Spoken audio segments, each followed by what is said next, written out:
Hello everyone, कविता Hindi academy channel पर आपका स्वागत है। मैं आपके लिए जो है अति महत्वपूर्ण प्रश्न लेके आई हूँ। क्वेश्चन स्टार्ट करते हैं। तो नागरिक परिचालन सभा की स्थापना हुई है। तो नागरिक परिचालन सभा की स्थापना जो है कब हुई है ये बताना है। तो नागरिक परिचालन सभा कै द्विवेदी युग में, ख भारतेंदु युग में, ग छायावादी युग में या घ प्रगतिवादी युग में। तो बताना है नागरिक परिचालन सभा की स्थापना जो है क्वेश्चन दिया हुआ है कि कब हुई है, कौन से युग में हुई है। तो नागरिक परिचालन सभा की स्थापना पहले तो सबसे पहले आपको ये पता होना चाहिए नागरिक परिचालन सभा की स्थापना जो है कौन से सन में हुई थी। तो ये हुई थी, आप अच्छे से नोट करोगे, 16 जुलाई 1893 ईस्वी में श्याम सुंदर दास के द्वारा जो है नागरिक परिचालन सभा की स्थापना की गई थी। तो कब की गई थी? 16 जुलाई 1893 ईस्वी में। तो अब ये नागरिक परिचालन सभा की स्थापना कौन से युग में हुई, ये युग पूछा है, भारतेंदु युग है। तो भारतेंदु, जैसे भारतेंदु युग था हमारा 1868 से 1900 ईस्वी तक जो है भारतेंदु युग था। तो उसी में जो है नागरिक परिचालन सभा की स्थापना 1893 ईस्वी में हुई है। तो हमारा आंसर जो है भारतेंदु युग होगा। तो नागरिक परिचालन सभा की स्थापना जो है वो कब हुई है, तो वो इसके हिसाब से जो है ये ख आंसर होगा, भारतेंदु युग में हुई है। इसलिए प्लीज़ दोस्तों अब मेरे चैनल को सब्सक्राइब कीजिए, वीडियो को लाइक कीजिए, दोस्तों के साथ शेयर कीजिए। तो हमारा आंसर क्या है? ख होगा, भारतेंदु युग। नागरिक परिचालन सभा की स्थापना जो है भारतेंदु युग में हुई है। ये 16 जुलाई 1893 ईस्वी में श्याम सुंदर दास जी के द्वारा की गई है। मोस्ट इंपॉर्टेंट क्वेश्चन है, पेपर में बार बार आता है। आपको जो है सन याद रखना है और कौन से युग में हुई है ये भी आपको याद रखना है। भारतेंदु युग में हुई है। ये सब जो है आपके लिए है, सभी बातें मोस्ट इम्पोर्टेंट है, तो आपने ये अच्छे से याद रखनी है। तो नागरिक परिचालन सभा की स्थापना जो है हमारा आंसर होगा ख, भारतेंदु युग में हुई है। और जो है ये अगला क्वेश्चन देखते हैं। 84 वैष्णव की वार्ता के लेखक हैं। तो 84 वैष्णव की वार्ता के लेखक कौन है?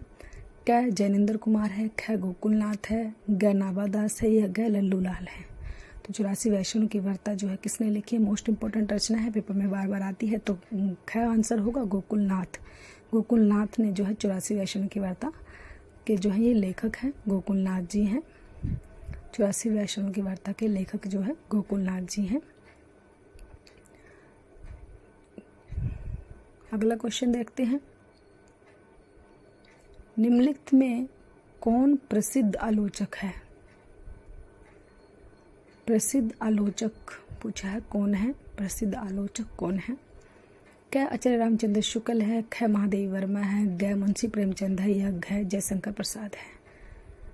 तो बताना है प्रसिद्ध आलोचक कौन है, सबसे ज़्यादा प्रसिद्ध आलोचक कौन माने जाते हैं। इन चारों में से बताना है कौन माने जाते हैं। तो क्या आंसर होगा? आचार्य रामचंद्र शुक्ल जी जो है, आचार्य रामचंद्र शुक्ल जी को जो है प्रसिद्ध आलोचक माना जाता है। ये आलोचना करने में जो है प्रसिद्ध है, इसलिए इनको माना जाता है। अगला क्वेश्चन है, द्विवेदी युग का नामकरण हुआ है। मोस्ट इम्पोर्टेंट क्वेश्चन, पेपर में आता है क्वेश्चन, बार बार आता है, इसलिए आपके लिए मोस्ट इम्पोर्टेंट है ये। तो द्विवेदी युग का नामकरण हुआ है महावीर प्रसाद द्विवेदी के नाम पर, हजारी प्रसाद द्विवेदी के नाम पर, या जयशंकर प्रसाद के नाम पर, या रामकर वर्मा के नाम पे। तो हमें बताना है द्विवेदी युग का नामकरण जो है किसके नाम पर हुआ है। ये क्वेश्चन बार बार पेपर में आता है, तो ये आपको ध्यान रखना है। द्विवेदी युग का नामकरण जो है किसके नाम पर हुआ है, तो ये किसके नाम पे हुआ है? क, ख, घ या घ। बताना है इन चारों में से किसके नाम पे। क होगा, महावीर प्रसाद द्विवेदी के नाम पर जो है द्विवेदी युग का नामकरण हुआ था। किसके नाम पे हुआ था? महावीर प्रसाद द्विवेदी के नाम पर जो है इसका नामकरण हुआ था। ये आपने अच्छे से याद रखना है, इसको अच्छे से नोट करना है। द्विवेदी युग का नामकरण जो है महावीर प्रसाद द्विवेदी ने किया था। महावीर प्रसाद द्विवेदी जो है। अगला क्वेश्चन है, छायावाद उत्तर युग का काल है। तो बताना है छायावाद उत्तर युग का क्या काल है इसमें से। 1868 ईस्वी से 1900 ईस्वी तक, ख 1900 ईस्वी से 1922, घ 1919 से 1938 ईस्वी या घ 1938 से वर्तमान तक। तो बताना है छायावाद उत्तर युग का काल क्या है, क्या समय सीमा है छायावाद उत्तर युग की। तो इनमें से जो है सभी की जो है सीमा जो है पूछी जाती है। भारतेंदु युग, द्विवेदी युग, छायावादी युग, ये सभी युगों की जो है समय सीमा पूछी जाती है। इसमें आपको सभी को जो है अच्छे से याद रखना है। कहाँ से कहाँ तक किसकी समय सीमा है। जैसे 1868 से 1900 तक जो है भारतेंदु युग है, 1900 से आगे फिर जितने भी हैं ये सभी आपने अच्छे से याद रखने हैं। तो क्षयवाद उत्तर युग का काल जो है, क्षयवाद उत्तर युग का काल क्या होगा, 1868 से 1900 ईस्वी तक क्षयवाद उत्तर युग का काल है। ये क्षयवाद भारतेंदु युग का काल है, ये 1868 से 1900 तक।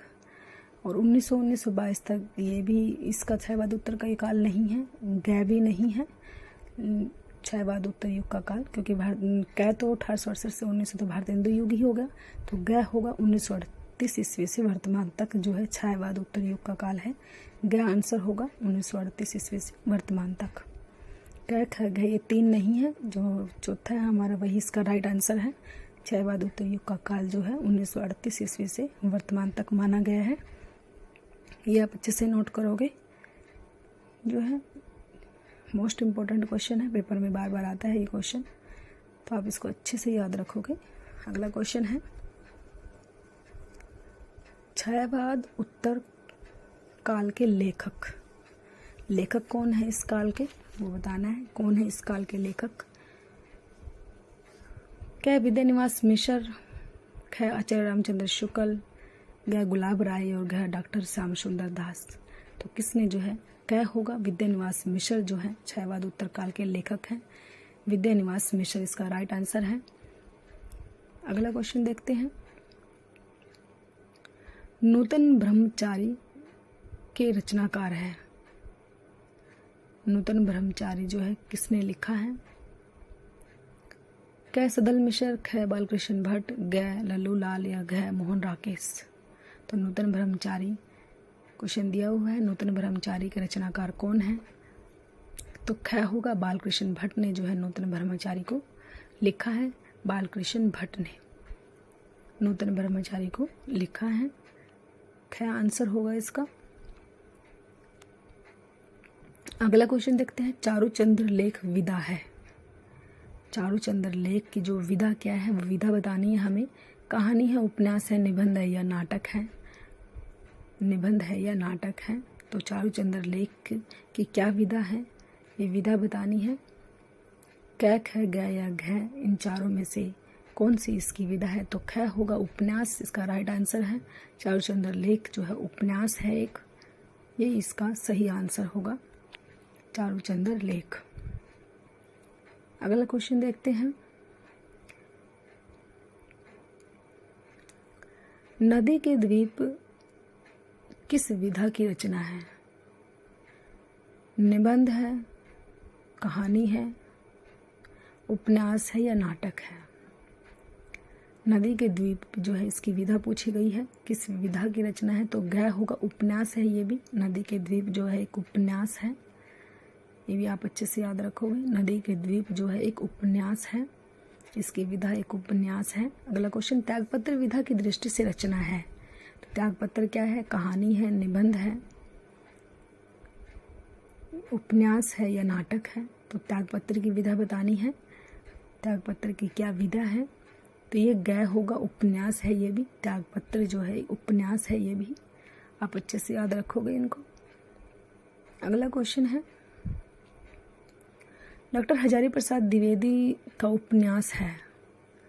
कै त्यागपत्र, ख भूले बिसरे चित्र, ग इनामदास का पोथा या घ सूरज का 7वां घोड़ा। तो हजारी प्रसाद द्विवेदी ने कौन सा उपन्यास लिखा है, ये बताना है। तो हजारी प्रसाद द्विवेदी का जो उपन्यास है वो घ होगा इनामदास का पोथा।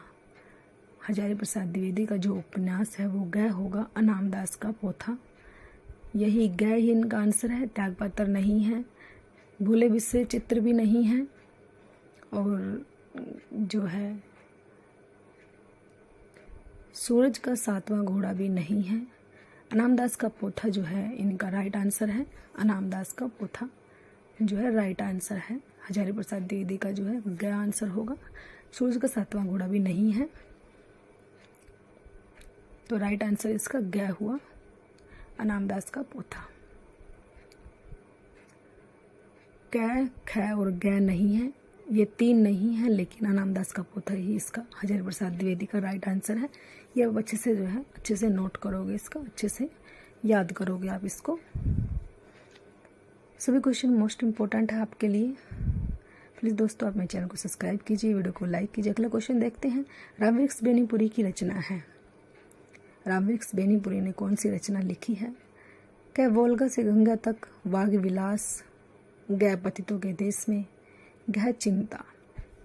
तो बताना है पतितों के देश में जो है ये गए ही इन्होंने लिखी है, पतितों के देश में। रामवृक्ष बेनीपुरी की है ये, पतितों के देश में रामवृक्ष बेनीपुरी जी ने लिखी है ये। पतितों के देश में जो है रामवृक्ष बेनीपुरी जी की